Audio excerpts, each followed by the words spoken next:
Thank you so much, Anand, for this wonderful introduction. Isn't it heartwarming to see so many people getting younger?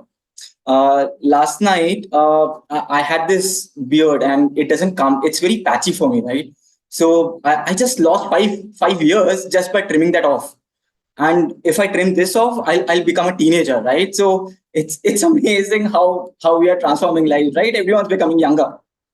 Javia's transformation was so amazing, so inspiring.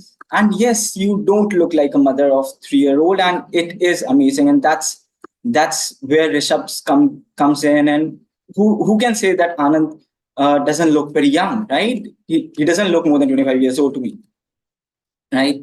So good morning, everyone. My name is Aveesh, and I'm based out of Bangalore. I'm a senior business analyst at a firm, and I've been with the company for over 3.5 years. And today we are discussing about dairy, right? Which a couple years back was like a no-brainer. Dairy has been associated with multiple of health benefits traditionally, and why this topic, right? As Anand mentioned, why are we even discussing this topic? It gives us so many benefits, and I think it's very obvious. Just have as much milk as possible, eat paneer, eat cheese, and your goal for life. But true problem may not be milk, but the processing of it. How we are achieving, how we are procuring milk, that might be a bigger problem. There are so many people who believe milk is traditional in India, so it can't be wrong, and they might be correct at some point. But there's also huge propaganda going by the West, right? The drug use for products, commercial extraction, processing for storage, all make milk much, much less than it really is. So if you can't keep a desi cow, like maybe a gir cow at home, it's better to know where milk stands in your life, right? Is it as good as taking water multiple times a day, or is it as good as taking maybe a pizza once a month, or does it stand somewhere in between? So that's what we are trying to figure out today, right? And uh, just a heads up, if I'm not asking you to give up milk completely, maybe that's not required as well. But after this talk, maybe I'll convince you to restrict it to some liberal from to some extent. And if your coach has asked you not to take it, maybe you'll figure out a reason why not. And no cheating allowed, right? On a more serious note, anything we cannot leave, right? Anything we cannot leave, it is bad for us, including tea, coffee, bread, any addictive substance that we struggle leaving. The struggle to leave itself, that means it stopped doing whatever good it was doing. And how are we any different from a drug or alcohol addict if we can't leave something? We don't control the food, and the food controls us, and that can never be healthy. I have prepared a PPT. I'll take you through that, and I hope that answers a lot of questions after what I just said.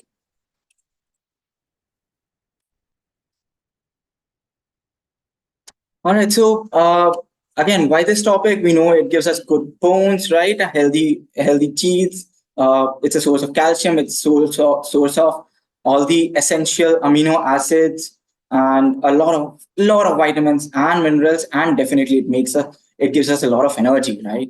And that's why everyone should drink milk maybe twice a day. But is that all to it?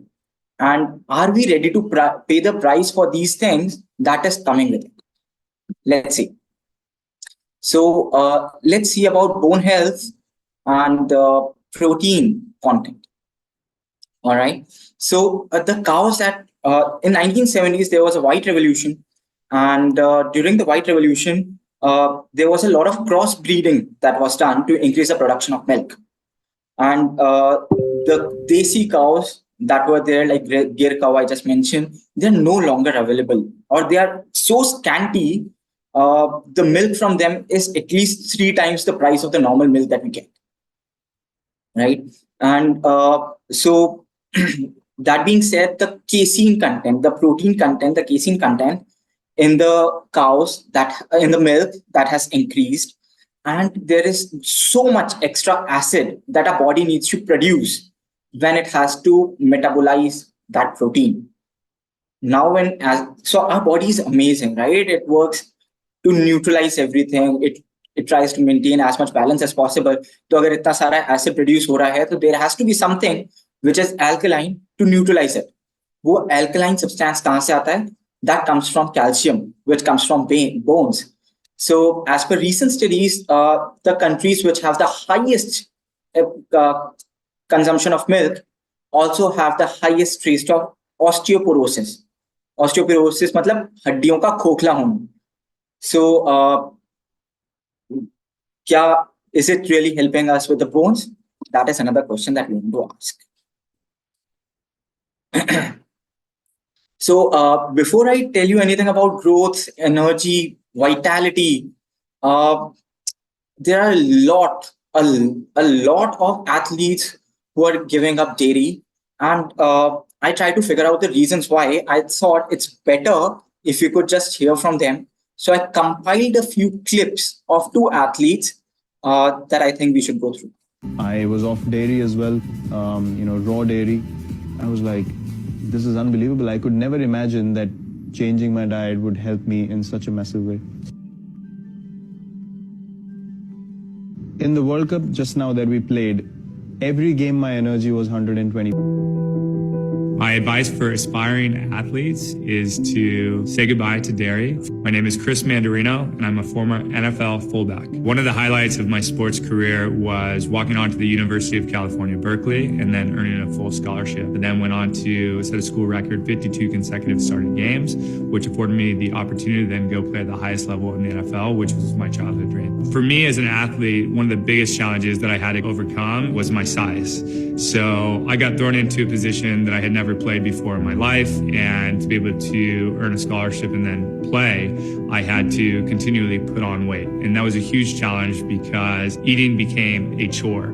I would sit down for probably 30, 40 minutes at a time and just consume massive amounts of food and calories just to maintain and slowly, incrementally move the scale upward. For me, when I decided to stop drinking cow's milk and give up dairy, it was because I had arrived at an elite level of athleticism, but I didn't feel healthy. And I found that it was largely what I was putting in my body that was contributing to those factors. So when I gave up dairy and stopped drinking cow's milk, I saw my gut improved. I saw my energy levels improve. I was recovering better after workouts, and it was a hugely transformational shift for me. Awesome. And there are so many athletes who are giving up on dairy. There has to be a reason for that, right? And the idea is not to help you leave dairy, but also to help you understand कि जो हमें दूध से हम मिल रहा है, what we think that we are getting from milk and dairy products, we might also be able to get it elsewhere. So there are alternatives, right? I was off dairy. All right. So now I wanted to bring out the impact of stress. When a mother is feeding, right, and if she's under a lot of stress, what happens is the first thing that happens, the production of milk reduces. Baby doesn't get enough milk. Second thing that happens, cortisol levels increase. Cortisol is a stress hormone. Cortisol levels increase in mother's body, and when that happens, it gets transferred to the baby, to the toddler, and babies become irritable. Their immunities go down, and that's just happening when just the mother who's feeding the baby, she's either depressed or anxious or just a little stressed. Now, the milk that we are getting from cattle, they are under a lot of stress. And we need to see, let's see the kind of stress that we are putting on cattle to get the milk, and how that might be not be too beneficial for us.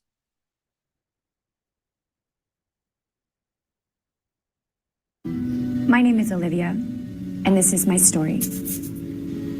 I was born 2 years ago in a dark pen. I remember a couple of men watching me as I was taking my first breaths. The next thing I knew, they were cutting into my ear and attaching an annoying tag to it with a number on it. It hurt so bad. I wanted to run away, but I couldn't move. I live here now, in this stall. My hooves are constantly aching. They gave me a lot of hormone and vaccine injections. I guess cows get sick here a lot. Then one day, a man shoved his arm inside me. The next thing I knew, they attached an awful machine to my udder. It hurt. They pumped and pumped my milk out so quickly that it felt like I was losing over 30 gallons at once. My udder felt so tender. This went on repeatedly for months, every day. The men take the milk, and I guess humans drink it. I don't understand why these humans keep taking my milk. I'm so tired. I can't. I just can't go on. Right. So, with that amount of stress, what do you think the quality of milk that we get would be? How good would it be? It will be full of stress hormones, right? And this wasn't the case earlier. Or if you can just own a cow and probably a desi cow, that probably won't be the case. You'll treat it as your own. But that is not what is happening today. Another interesting fact that I came across was milk is addicting, but it is not said so, right? Long time back, smoking was advertised as something beneficial, something that will make you famous, something that will help you get women, or something that will make you feel younger, or to help you reduce appetite and reduce weight, right? This girl becomes famous, she becomes queen overnight just because she smoked. And we all know how true or false that is. I'm not comparing smoking to milk, I'm just saying that milk is addictive. And the protein casein in milk, when it goes into a body, when it gets metabolized, it breaks down into casomorphins. Casomorphins वो वाले areas activate करते हैं brain के जो opioids करते हैं, and it has the same impact as narcotics or heroin would have on the body and on a brain. That's why रात को नींद पीने के दूध पीने के बाद people sleep so good and they have a good night's sleep and they feel so relaxed, and slowly it gets addicting. And that's why I said, if it is something that you can't let go of, maybe it's not the best thing to have. When there was just these desi cows before 1970s, their milk didn't have casein. The consistency of the milk was like buttermilk. You couldn't tell the difference. You couldn't tell you were drinking milk. And that's how light it was. There were no casomorphins. And that's why it wasn't addictive. The things have changed. The milk has changed. Right? But okay, this is all good. You understand what's bad, what's good. But when to absolutely avoid dairy and why? Right? If you already have high cholesterol, milk is high in saturated fats and cholesterol. You want to avoid it. If you have diabetes or insulin resistance in the body, dairy products have 50% glucose. Any carbohydrate molecule, a sugar molecule, it is composition of 3 molecules. It can be glucose, galactose, or fructose, of which the only glucose molecule will increase the blood sugar instantly. Dairy has 50% glucose. It as soon as it gets into the body, it is giving you a sudden sugar spike. If you are diabetic, if you have insulin resistance, again, you want to avoid it as much as possible. If you have thyroid, it is a goitrogen. Goitrogens are substances like soya or spinach, जो हमारे thyroid की गोली का absorption नहीं होने देते. They don't let the absorption of the thyroid medication happen and make it work properly.